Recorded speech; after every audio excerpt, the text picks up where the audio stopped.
जय हिंद विद्यार्थी मित्रों, जय हिंद ग्रुप ऑफ स्कूल ની YouTube ચેનલ પર આપ સર્વેનું હાર્દિક સ્વાગત છે। તો આપણે સરસ મજાનું ચેપ્ટર કોષ એની રચના અને કાર્યો આપણે સમજી રહ્યા છીએ। તો પ્રીવિયસ લેક્ચરની અંદર આપણે સરસ મજાની જે અંગિકા જોઈ હતી જેનું નામ છે પક્ષમ તથા કશા તાળા કેન્દ્ર, તો કે એની અંદરની જે રચનાઓ હતી એટલે કે પ્રોટીનની બનેલી જે ટ્યુબ્યુલિન પ્રોટીનની બનેલી જે રચનાઓ હતી એ રચનાઓને પણ આપણે ડિટેલિંગમાં સમજેલા હતા। હવે વિદ્યાર્થી મિત્રો ખાસ ધ્યાન આપો, કોષની એક લાક્ષણિકતા છે કે એનું કોષ કેન્દ્ર। તો કે હવે આ જે કોષનું જે કોષ કેન્દ્ર છે એને આપણે ડિટેલિંગમાં સમજીએ। તો આપણે બધાને ખબર છે કે સૌપ્રથમ રોબર્ટ બ્રાઉન નામના વૈજ્ઞાનિકે 1831 ની અંદર કોષ કેન્દ્રની શોધ કરી હતી। બરોબર છે, જે આપણે આગળ સ્ટડી કરી ગયા કે 1831 માં રોબર્ટ બ્રાઉન નામના વૈજ્ઞાનિકે કોષની અંદર જોવા મળતો જે અંગિકા છે એની કોષ કેન્દ્રની શોધ કરી હતી। ઓકે વિદ્યાર્થી મિત્રો, હવે બીજા વૈજ્ઞાનિકનું નામ પણ યાદ રાખવાનું છે જેનું નામ છે ફ્લેમિંગ। ખાસ ધ્યાન રાખજો વિદ્યાર્થી મિત્રો, નામ શું છે? ફ્લેમિંગ। તો ફ્લેમિંગ નામના જે વૈજ્ઞાનિક છે એણે શું જોયું તો કે કોષ કેન્દ્રને વિવિધ અલ્કલીય અભિરંજકથી એને અભિરંજિત કર્યું। તો એને જોયું કે કોષ કેન્દ્રની અંદર અલ્કલીય અભિરંજકથી અભિરંજિત થતું જે દ્રવ્ય જોવા મળે છે એ દ્રવ્યને એને નામ આપ્યું છે વિદ્યાર્થી મિત્રો ક્રોમેટિન। શું નામ આપ્યું? ક્રોમેટિન। અને આપણે એને કહીએ છીએ રંગસૂત્ર દ્રવ્ય। એને શું કહીએ છીએ વિદ્યાર્થી મિત્રો? રંગસૂત્ર દ્રવ્ય। તો ફ્લેમિંગ નામના વૈજ્ઞાનિકે અલ્કલીય અભિરંજકથી અભિરંજિત થતા જે કોષ કેન્દ્રનું દ્રવ્ય છે એને શું નામ આપ્યું? ક્રોમેટિન, અથવા તો એને આપણે કહીએ છીએ રંગસૂત્રીય દ્રવ્ય। અને આપણે બધા જાણીએ છીએ આ રંગસૂત્રીય દ્રવ્ય એટલે કે આપણું જનીન દ્રવ્ય એટલે કે ડીએનએ। ઓકે વિદ્યાર્થી મિત્રો, તો આ બંને વૈજ્ઞાનિકોના નામ તમારે ખાસ યાદ રાખવાના છે। ચલો વિદ્યાર્થી મિત્રો, આપણે જોઈએ કે કોષની લાક્ષણિકતાઓ હોય છે કે દરેક કોષમાં આપણને કોષ કેન્દ્ર જોવા મળે।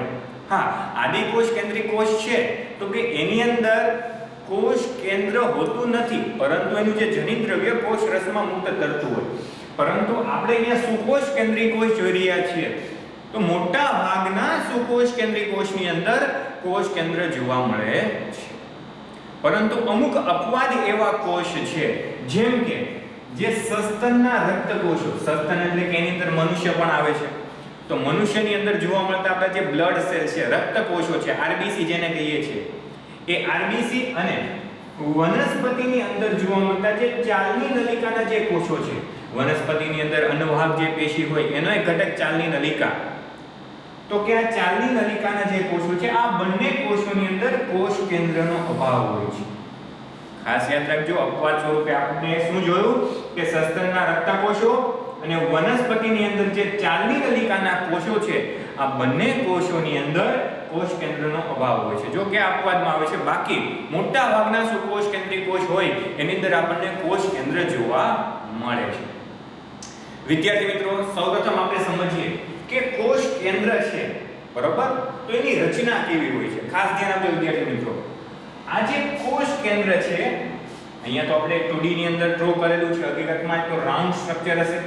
આપણે કોઈ ટેબલ ટેનિસનો બોલ આપણે જોઈ રહીએ તો એ પ્રકારનું સ્ટ્રક્ચર હશે, બરોબર। આપણે તો અહીંયા બોર્ડ ઉપર 2D ની અંદર ડ્રો કર્યું છે। તો ધ્યાન આપો વિદ્યાર્થી મિત્રો, આ જે કોષ કેન્દ્ર છે એની અંદર બે આવરણો હોય છે। કેટલા આવરણો હોય છે? બે। જે બહારનું આવરણ હોય છે એને કહેવાય છે બાહ્ય કોષ કેન્દ્રીય પટલ। જે બહારનું પટલ છે એને આપણે શું કહીએ છીએ? બાહ્ય કોષ કેન્દ્રીય પટલ। અને જે અંદરનું જે પટલ છે એને આપણે કહીએ છીએ અંતઃકોષ કેન્દ્રીય પટલ। શું કહીએ છીએ? અંતઃકોષ કેન્દ્રીય પટલ। હવે ખાસ ધ્યાન આપો વિદ્યાર્થી મિત્રો, તો કે બાહ્ય કોષ કેન્દ્રીય પટલ છે તો કે એની સાથે તો આપણે જોયું હતું કે અંતઃકોષ રસજાળ જોડાયેલી હોય છે અને અંતઃકોષ રસજાળ ઉપર રિબોસોમ્સ આવેલા હોય છે। તો યાદ રાખો, કોષ કેન્દ્રનું જે બાહ્ય કોષ કેન્દ્રીય પટલ છે એની સાથે શું જોડાયેલું હોય છે? અંતઃકોષ રસજાળ। ઓકે, હવે ધ્યાન આપો, આ બંને જે પટલ છે તો કે એની વચ્ચેનો જે અવકાશ છે, એમની વચ્ચેની જે સ્પેસ છે એને આપણે કહીએ છીએ પરિકોષ કેન્દ્રીય અવકાશ। શું કહીએ છીએ વિદ્યાર્થી મિત્રો? પરિકોષ પરિકોષ કેન્દ્રીય અવકાશ. ઓકે, અને આ પરિકોષ કેન્દ્રીય અવકાશ કેટલો હોય છે? તો કે એ જે સ્પેસ છે, એટલે કે બંને આવરણો વચ્ચેની જે જગ્યા છે એ 10 થી 55 નેનોમીટર જેટલી હોય છે. કેટલી હોય છે? આ જે સ્પેસ છે કેટલી હોય છે? 10 થી 55 નેનોમીટર જેટલી, 10 to 55 નેનોમીટર. હવે ખાસ ધ્યાન આપો વિદ્યાર્થી મિત્રો, આ બંને જે પટલ છે એ વચ્ચેથી અમુક જગ્યાએથી જોડાયેલા હોય છે. શું હોય છે? અમુક જગ્યાએથી એ જોડાયેલા હોય છે અને એના જોડાણ સ્થાને છિદ્ર જેવી રચના બને છે, જેને આપણે કહીએ છીએ કોષ કેન્દ્ર પટલ છિદ્ર. એટલે કે આ બંને જે પટલ છે એકબીજા સાથે જોડાયેલી આપણને રચના જોવા મળે છે અને જ્યાં એકબીજા સાથે જોડાય છે ત્યાં છિદ્ર જેવી રચના બને છે, જેને આપણે શું કહીએ છીએ? કોષ કેન્દ્ર પટલ છિદ્ર. હવે ખાસ ધ્યાન આપો, આ છિદ્રનું કાર્ય શું હોય છે? તો કે સામાન્ય રીતે કોષ કેન્દ્રની અંદર અમુક પ્રોટીન અથવા તો જે mRNA બને છે, એટલે કે પ્રોટીન બહારની બાજુ બનતા હોય અથવા તો જે કોષ કેન્દ્રની અંદરની જે રાસાયણિક પ્રક્રિયાઓને જો પ્રોટીનની જરૂર હોય તો એ કોષ કેન્દ્ર પટલનું જે છિદ્ર છે એની મારફતે અંદર જશે. અથવા તો આપણે જોઈએ છીએ કે કોષ કેન્દ્રની અંદર mRNA બનતા હોય તો mRNA છે એ આ કોષ કેન્દ્ર પટલ છિદ્ર મારફતે બહાર આવશે. મતલબ કે આ જે કોષ કેન્દ્રના આવરણો છે એ કોષ રસ અને કોષ કેન્દ્ર રસ એ બંનેને અલગ અલગ જાળવી રાખશે અને એ બંને વચ્ચેનું જે પરિવહન છે એ કોના દ્વારા થતું હશે? તો કે કોષ કેન્દ્ર પટલ છિદ્ર મારફતે થતું. તો આપણે અહીંયા સૌપ્રથમ આવરણોની વાત કરી, ફરી વખત જોઈ લઈએ. બાહ્ય આવરણને આપણે કહીએ છીએ બાહ્ય કોષ કેન્દ્ર પટલ, અંદરનું આવરણને કહીએ છીએ અંતઃ કોષ કેન્દ્ર પટલ. આ બંને વચ્ચેનો જે સ્પેસ છે, અવકાશ છે, એને આપણે કહીએ છીએ પરિકોષ કેન્દ્રીય અવકાશ. અને આ સ્પેસ કેટલી હોય છે? તો કે 10 થી 55 નેનોમીટર. ખાસ ધ્યાન આપજો વિદ્યાર્થી મિત્રો. અને આ બંને પટલ જ્યાંથી જોડાય છે એ જે જોડાણ સ્થાન છે ત્યાં છિદ્ર જેવી રચના બને છે, જેને કહેવાય છે કોષ કેન્દ્ર પટલ છિદ્ર. ઓકે વિદ્યાર્થી મિત્રો, ચલો હવે અંદરની બાજુ આપણે જોવા જઈએ તો અંદરની બાજુ શું હોય છે? તો કે રંગસૂત્ર દ્રવ્ય, જે આપણે ફ્લેમિંગે આપણે સમજાવેલું છે કે અલ્કલી અભિરંજકથી અભિરંજિત થતું જે દ્રવ્ય છે એને આપણે શું કહીએ છીએ? રંગસૂત્રીય દ્રવ્ય અથવા તો એને કહીએ છીએ ક્રોમેટિન. વિદ્યાર્થી મિત્રો ખાસ કોષ કેન્દ્રની અંદર આપણને એક અંગિકા પણ જોવા મળે. બરોબર, જે પટલ વિહીન અંગિકા છે એ અંગિકાને આપણે કહીએ છીએ કોષ કેન્દ્રિકા. શું કહે છે વિદ્યાર્થી મિત્રો? કોષ કેન્દ્રિકા. અને આ જે કોષ કેન્દ્રિકા છે એ RNA નું નિર્માણ કરે. કયા RNA નું? RNA નું નિર્માણ કરે. RNA એટલે કે રિબોસોમલ RNA. કયા RNA? રિબોસોમલ RNA. અને આ જે RNA છે એના દ્વારા રિબોસોમ્સ બને. શું બને છે વિદ્યાર્થી મિત્રો? રિબોસોમ્સ. તો આપણે જોયું કે કોષ કેન્દ્રની અંદર જોવા મળતી જે પટલ વિહીન અંગિકા, જેને આપણે કોષ કેન્દ્રિકા કહીએ છીએ, એનું કાર્ય શું હોય છે? તો કે એ RNA નું નિર્માણ કરે છે. RNA એટલે કે રિબોસોમલ RNA. અને એ રિબોસોમલ RNA માંથી શું બનશે? તો કે રિબોસોમ્સ. અને રિબોસોમ્સ નું કાર્ય આપણને બધાને ખબર છે, પ્રોટીન સંશ્લેષણ માટે. તો વિદ્યાર્થી મિત્રો આ જે છે એને આપણે કોષ કેન્દ્રની જે આકૃતિ છે એ સમજવા માટે આપણે જે તમે ફેરબુક બનાવો છો એની અંદર આવી એક આકૃતિ ડ્રો કરી લેજો, જેના લીધે તમને જે કોષ કેન્દ્રની સામાન્ય જે રચના છે એ તમે આકૃતિ જોઈને સમજી શકો. ઓકે વિદ્યાર્થી મિત્રો, ચલો હવે આપણે આ જે રંગસૂત્રીય દ્રવ્ય છે એના વિશે વાત કરીએ. એટલે કે વચ્ચેની તરફ આપણે જોવા મળતું જે રંગસૂત્રીય દ્રવ્ય છે એના વિશે વાત કરીએ. તો કે આપણે કે જ્યારે કોઈ કોષ આંતરાવસ્થામાં હોય, ચલો આંતરાવસ્થા એટલે શું? તો કે કોષ સામાન્ય સ્થિતિ દર્શાવે છે, એ કોઈ કોષ વિભાજન પામતો નથી. બરોબર, સામાન્ય સ્થિતિ દર્શાવે છે, સામાન્ય રીતે કાર્ય કરે છે, એ કોષ વિભાજન પામતો નથી. તો આ જે સામાન્ય સ્થિતિમાં હોય એટલે કે આંતરાવસ્થામાં હોય, કોષ વિભાજન ન પામતો હોય, ત્યારે એની અંદર આપણને અસ્પષ્ટ ન્યુક્લિયોપ્રોટીન ના તંતુઓ જાળીદાર સ્વરૂપે જોવા મળે છે. કેવા સ્વરૂપે જોવા મળે છે? જાળીદાર સ્વરૂપે જોવા મળે છે, જેને આપણે કહીએ છીએ રંગસૂત્રીય દ્રવ્ય અથવા તો ક્રોમેટિન. હવે વિદ્યાર્થી મિત્રો આ રંગસૂત્રીય દ્રવ્યોમાં શું શું હોય છે? તો કે ડીએનએ, હિસ્ટોન પ્રોટીન, નામ યાદ રાખજો વિદ્યાર્થી મિત્રો, હિસ્ટોન પ્રોટીન તમે ધોરણ 12 ની અંદર ડિટેલિંગમાં સ્ટડી કરશો. બિન હિસ્ટોન પ્રોટીન, આરએનએ, તો આ બધા ઘટકો કોની અંદર હોય છે? રંગસૂત્રીય દ્રવ્યની અંદર. બરોબર છે વિદ્યાર્થી મિત્રો, આપણે શું જોયું? રંગસૂત્રીય દ્રવ્યમાં શું શું હોય છે? તો કે ડીએનએ, હિસ્ટોન પ્રોટીન, બિન હિસ્ટોન પ્રોટીન, આરએનએ, આ બધું રંગસૂત્રીય દ્રવ્ય એટલે કે ક્રોમેટિન ધરાવે છે. ચલો, આ તો આપણે જોયું કે જ્યારે કોષ આંતરાવસ્થામાં હોય એટલે કે સામાન્ય સ્થિતિમાં હોય એટલે કે કોષ વિભાજન ન દર્શાવતો હોય ત્યારે આપણને રંગસૂત્રીય દ્રવ્ય જોવા મળે અને એ ન્યુક્લિયોપ્રોટીનના જે તંતુમય જાળીદાર રચનાઓ સ્વરૂપે જોવા મળે. એની અંદર આટલા ઘટકો હોય છે. પરંતુ આપણે બધાને ખબર છે કે પ્રત્યેક કોષ એ કોષ વિભાજન દર્શાવે. એટલે કે જ્યારે કોષ વિભાજન થતું હોય એ સમયે ભાજના અવસ્થા દરમિયાન વિદ્યાર્થી મિત્રો આપણે નેક્સ્ટ ચેપ્ટરની અંદર કોષ વિભાજન જ સ્ટડી કરવાના છીએ. તો કે કોષ વિભાજનની ઘણી બધી અવસ્થા હોય છે. પૂર્વાવસ્થા, ભાજનાવસ્થા, ભાજનોત્તરાવસ્થા, અંત્યાવસ્થા. તો કે ડિટેલિંગમાં આપણે ત્યારે ચર્ચા કરીશું. પરંતુ અત્યારે માત્ર આટલું યાદ રાખો કે જ્યારે કોષ વિભાજનનો સમય હોય અને ભાજનાવસ્થા દરમિયાન આ જે રંગસૂત્ર દ્રવ્ય છે એ ભેગું થશે. શું થશે વિદ્યાર્થી મિત્રો? રંગસૂત્ર દ્રવ્ય છે એ પ્રોટીનની મદદથી ભેગું થશે અને હવે રંગસૂત્ર દ્રવ્ય કોષ વિભાજનના સમયે તમને રંગસૂત્ર સ્વરૂપે જોવા મળે. કયા સ્વરૂપે જોવા મળે? રંગસૂત્ર સ્વરૂપે જોવા મળે. ઓકે વિદ્યાર્થી મિત્રો, સામાન્ય અવસ્થામાં રંગસૂત્રીય દ્રવ્ય જ હોય છે. પરંતુ જ્યારે કોષ વિભાજનનો સમય હોય અને ભાજના અવસ્થા કે ભાજનોત્તર અવસ્થા હોય એ સમય દરમિયાન રંગસૂત્રીય દ્રવ્ય બધું ભેગું થાય છે અને એમાંથી રંગસૂત્ર બને છે. શું બને છે વિદ્યાર્થી મિત્રો? રંગસૂત્ર.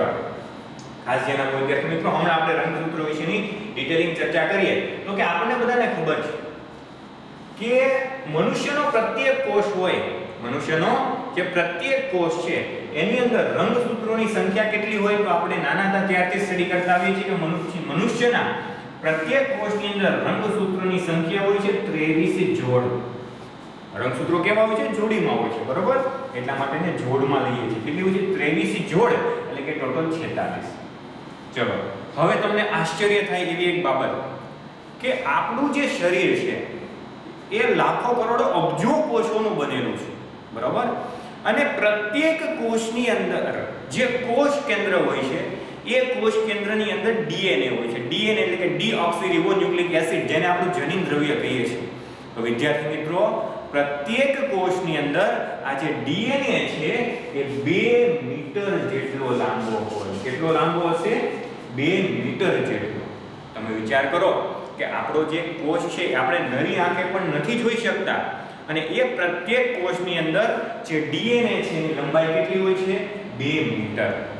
તો આટલું લાંબુ ડીએનએ આટલા સૂક્ષ્મ એવા અંતરમાં કઈ રીતે સમાઈ જતો હશે?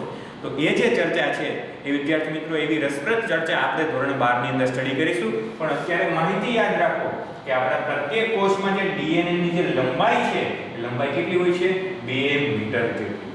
ઓકે, ચલો હવે આપણે એવું સ્ટડી કર્યા કે જ્યારે કોષ વિભાજનનો સમયગાળો હોય, ભાજના અવસ્થા દરમિયાન આપણને રંગસૂત્રો આપણને જોવા મળે છે. તે રંગસૂત્રો કેવા હોય છે એની આપણે ચર્ચા કરીએ. બરોબર છે? તો કે પ્રત્યેક જે રંગસૂત્ર છે, ખાસ ધ્યાન આપજો વિદ્યાર્થી મિત્રો, સામાન્ય કોષ હોય ત્યારે તો આપણને આપણું જે જનીન દ્રવ્ય છે એ રંગસૂત્ર દ્રવ્ય સ્વરૂપે જોવા મળતું હોય, સિમ્પલ છે.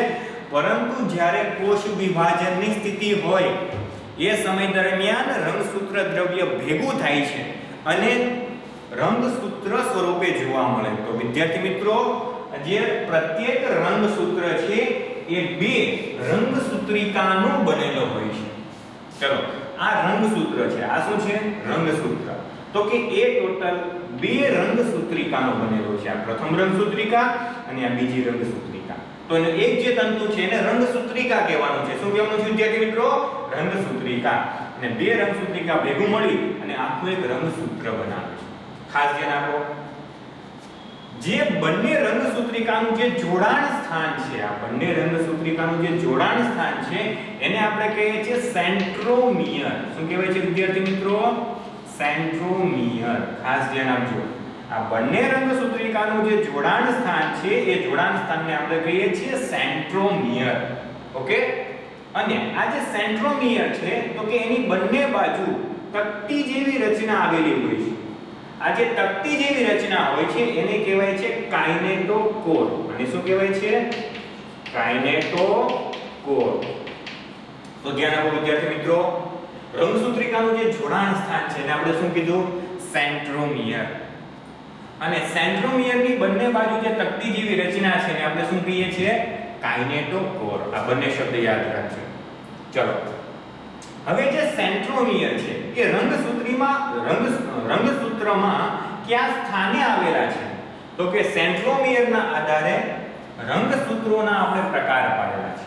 તો સેન્ટ્રોમિયરના સ્થાનના આધારે રંગસૂત્રના 4 પ્રકાર પડે છે. કેટલા પ્રકાર પડે છે વિદ્યાર્થી મિત્રો? 4 પ્રકાર પડે છે. પહેલું જે પ્રકારનું રંગસૂત્ર છે એને આપણે કહીએ છીએ મેટાસેન્ટ્રિક. શું કહે છે? મેટાસેન્ટ્રિક. એટલે કે બંને જે રંગસૂત્રિકાઓ છે, બરોબર, એ જોડાયેલી હોય છે અને એના જોડાણ સ્થાનને આપણે કહીએ છીએ સેન્ટ્રોમિયર.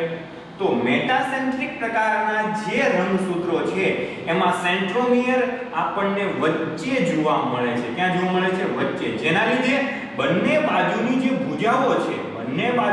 ભુજાઓ છે એની લંબાઈ કેવી છે? તો કે સરખી જોવા મળે. બંને બાજુ ભુજાઓની લંબાઈ કેવી જોવા મળે છે? સરખી જોવા મળે. એટલે સેન્ટ્રોમિયર ક્યાં છે? એકદમ વચ્ચે છે. તો આવા પ્રકારના જે રંગસૂત્રો છે એના મેટાસેન્ટ્રિક પ્રકારના રંગસૂત્રો કહેવાય. ઓકે, ચલો બીજા પ્રકારના રંગસૂત્ર જોઈએ, સબમેટાસેન્ટ્રિક રંગસૂત્રો.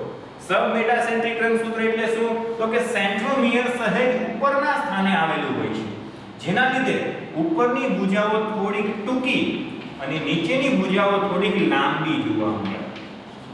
બરોબર? તો ધ્યાન આપો વિદ્યાર્થી મિત્રો કે સબમેટાસેન્ટ્રિક પ્રકારના રંગસૂત્રો કોને કહેવાય? તો કે જેનું સેન્ટ્રોમિયર છે એ થોડુંક ઉપરના સ્થાને આવેલું હોય, મધ્યથી સહેજ ઉપરના સ્થાને આવેલું હોય, એટલા માટે ઉપરની ભુજાઓ ટૂંકી અને નીચેની ભુજાઓ લાંબી જોવા મળે. ઓકે વિદ્યાર્થી મિત્રો, આવા પ્રકારના જે રંગસૂત્રો છે એને આપણે સબમેટાસેન્ટ્રિક રંગસૂત્ર કહીએ છીએ.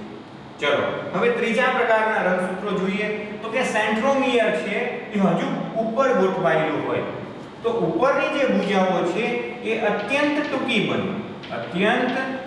બને અને નીચેની જે ભુજાઓ છે એ ખૂબ જ લાંબી બને. તો આપણે જોયું કે હજુ જો મધ્ય ભાગથી ઘણું ઉપરની તરફ જો સેન્ટ્રોમિયર ગોઠવાયેલું હોય, એટલે કે બંને શૃંખલાનું જોડાણ સ્થાન હોય જેને આપણે સેન્ટ્રોમિયર કહીએ છીએ, મધ્ય ભાગથી ઘણું ઉપર હોય, તો જેના લીધે શું બને? ઉપરની જે ભુજાઓ છે એ અત્યંત ટૂંકી બને અને નીચેની ભુજાઓ છે ખૂબ જ લાંબી બને. તો આવા પ્રકારનું જે રંગસૂત્ર છે એને આપણે કહીએ છીએ એક્રોસેન્ટ્રિક પ્રકારનું રંગસૂત્ર. એને શું કહેવાય છે વિદ્યાર્થી મિત્રો? એક્રોસેન્ટ્રિક પ્રકારનું રંગસૂત્ર. હવે ચલો એક ઇન્ટરેસ્ટિંગ માહિતી, તો કે આવા એક્રોસેન્ટ્રિક પ્રકારના રંગસૂત્રો હોય એની ઉપર નાની આવી એક રચના જોવા મળે છે જેને આપણે કહીએ છીએ સેટેલાઇટ. જેને શું કહેવાય છે વિદ્યાર્થી મિત્રો? સેટેલાઇટ. અને સેટેલાઇટની અંદર જે બી ડીએનએ રહેલો હોય છે એમાંથી કોષ કેન્દ્રિકા બને છે. શું બને છે? કોષ કેન્દ્રિકા. આ માહિતી વધારાની યાદ રાખજો કે એક્રોસેન્ટ્રિક પ્રકારના રંગસૂત્રની અત્યંત ટૂંકી ભુજાઓ પર જોવા મળતો જે ભાગ છે ને સેટેલાઇટ કહીએ છીએ. અને સેટેલાઇટમાંથી શું બને? તો કે કોષ કેન્દ્રિકા. અને કોષ કેન્દ્રિકા વિશે હમણાં આપણે સમજ્યા કે કોષ કેન્દ્રિકા છે એ આરએનએ નું નિર્માણ કરે, એટલે કે રિબોઝોમલ આરએનએ નું નિર્માણ કરે અને રિબોઝોમલ આરએનએ રિબોઝોમ્સ નું નિર્માણ કરે. સિમ્પલ છે. ચલો હવે આપણે ચોથા પ્રકારનું રંગસૂત્ર જોઈએ. તો કે જે સેન્ટ્રોમિયર છે એ બંને ભુજાઓના છેડે ગોઠવાયેલું હોય. બંને ભુજાઓ છે એના ક્યાં ગોઠવાયેલું છે? છેડે ગોઠવાયેલું હોય છે. તો આવા પ્રકારના જે રંગસૂત્રો છે એને કહેવાય છે ટીલોસેન્ટ્રિક પ્રકારના રંગસૂત્ર. કેવા કહેવાય છે? ટીલોસેન્ટ્રિક પ્રકારના રંગસૂત્રો. તો વિદ્યાર્થી મિત્રો, વેરી ઇમ્પોર્ટન્ટ એવો ટોપિક છે કે સેન્ટ્રોમિયરના આધારે રંગસૂત્રોનો પ્રકાર. તો કે આપણે 4 પ્રકારના રંગસૂત્રો જોયા. પહેલું મેટાસેન્ટ્રિક કે જેનું સેન્ટ્રોમિયર મધ્યમાં હોય, બીજું સબમેટાસેન્ટ્રિક તો કે એનું સેન્ટ્રોમિયર મધ્યથી સહેજ ઉપર હોય છે. ત્રીજું એક્રોસેન્ટ્રિક, તો કે એનું જે સેન્ટ્રોમિયર છે મધ્યથી ઘણું ઉપર હોય છે. અને ટીલોસેન્ટ્રિક, તો કે એનું જે સેન્ટ્રોમિયર છે એ રંગસૂત્રિકાના ભુજા, જે રંગસૂત્રિકાના છેડે ગોઠવાયેલું છે. ક્યાં ગોઠવાયેલું છે? છેડે. તો આપણે અહીંયા ટેક્સ્ટબુક ની અંદર માત્ર માહિતી આપેલી છે, પરંતુ આપણે સમજવા માટે આવી સિમ્પલ એક ડાયાગ્રામ પણ આપણે ડ્રો કરી લેશું. ઓકે વિદ્યાર્થી મિત્રો, ચલો હવે આપણને કીધું છે કે બીજી અમુક કોષની અંદર સંરચનાઓ જોવા મળે છે જેને કહેવાય છે સૂક્ષ્મકાય.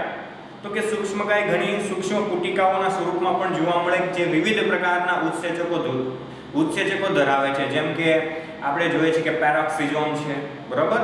તો એવી બધી સૂક્ષ્મકાય સંરચનાઓ પણ વનસ્પતિ અને પ્રાણી એવા બંને કોષોની અંદર આવેલી હોય છે. વિદ્યાર્થી મિત્રો, આ ચેપ્ટરની અંદર આપણે આદિકોષ કેન્દ્રીય કોષ કોને કહેવાય અને સુકોષ કેન્દ્રીય કોષ કોને કહેવાય, અને બંને કોષોની અંદરની જે આંતરિક સંરચનાઓ કેવી આવેલી છે.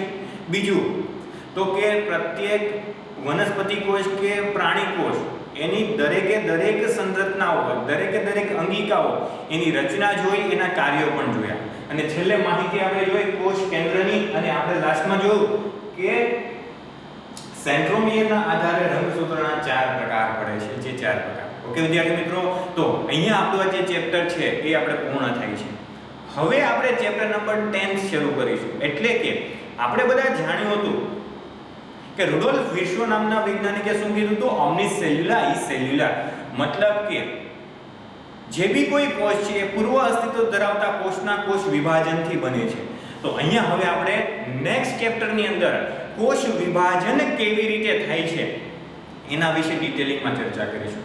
પરંતુ વિદ્યાર્થી મિત્રો ખાસ યાદ રાખજો, કોષ વિભાજન ચેપ્ટર શરૂ કરતા પહેલા તમને આજે કોષ કેન્દ્રની અંદર આપણે જે બી શબ્દો જોયા, આપણે જે રંગસૂત્ર દ્રવ્ય શું છે, રંગસૂત્ર શું છે, રંગસૂત્રના પ્રકાર કેટલા છે, બરોબર, ક્રોમેટિન કોને કહેવાય, આ બધા જ શબ્દો છે મગજની અંદર ફિટ બેસાડી લેજો.